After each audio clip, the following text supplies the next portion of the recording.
वसंत ऋतु में जंगल के बीचों बीच लगा गुलाब का पौधा अपने फूलों की सुंदरता पर इठला रहा था। पास ही लगे चीड़ के कुछ पेड़ आपस में बात कर रहे थे। एक चीड़ के पेड़ ने गुलाब को देखकर कहा, गुलाब के फूल कितने सुंदर होते हैं, मुझे मलाल है कि मैं इसके जैसा सुंदर नहीं हूँ।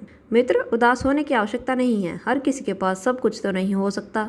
दूसरे चीड़ ने उसकी इस बात का उत्तर दिया। गुलाब ने उनकी बातें सुन ली और उसे अपनी सुंदरता पर और गुमान हो गया। वह बोला, इस जंगल में सबसे सुंदर मैं ही हूँ। तभी सूरजमुखी के फूल ने उसकी इस बात पर आपत्ति जताते हुए कहा, तुम ऐसा कैसे कह सकते हो? इस जंगल में बहुत सारे सुंदर फूल हैं और तुम बस उनमें से एक हो, लेकिन सब मुझे देखकर ही तारीफ करते हैं। गुलाब ने इतराते हुए कहा, देखो इस नागफनी के पौधे को, ये कितना खूबसूरत है, इस पर तो कांटे ही कांटे हैं, कोई इसकी तारीफ नहीं करता। ये तुम किस तरह की बात कर रही हो? अब की बार चीड़ का पेड़ बोला, तुम में भी तो कांटे हैं, लेकिन फिर भी तुम सुंदर हो। गुलाब को इस बात पर गुस्सा आ गया, तुम्हें तो सुंदरता का मतलब ही नहीं पता।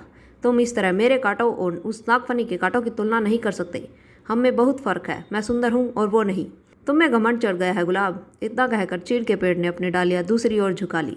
इन सब के बीच नागफनी का पौधा चुपचाप रहा, लेकिन गुलाब ने गुस्से में अपनी जड़ें नागफनी के पौधे से दूर हटाने की कोशिश की, लेकिन ऐसा संभव नहीं था। कुछ देर प्रयास करने के बाद गुलाब ने चिढ़कर नागफनी के पौधे से कहा, तुम एक निरर्थक पौधे हो, तुम में न सुंदरता है न ही तुम किसी के काम के हो।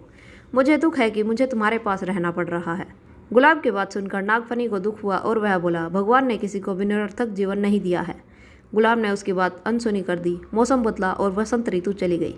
धूप की तपिश बढ़ने लगी और पेड़ पौधे मुरझाने लगे। गुलाब भी मुरझाने लगा। एक दिन गुलाब ने देखा कि एक चिड़िया नागफनी के पौधे पर चोंच गड़ाकर बैठी है। कुछ देर बाद वह चिड़िया वहाँ से उड़ गई। वह चिड़िया ताजगी से भरी लग रही थी।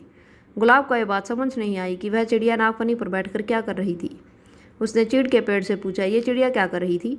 चीड़ के पेड़ ने कहा, यह चिड़िया नागफनी के पौधे से पानी ले रही है। ओह, लेकिन क्या इसके चोंच गाड़ने से नागफनी को दर्द नहीं हुआ होगा? गुलाब ने पूछा। अवश्य हुआ होगा, लेकिन दयालु नागफनी चिड़िया को तकलीफ में नहीं देख सकता था। चीड़ के पेड़ ने उत्तर दिया।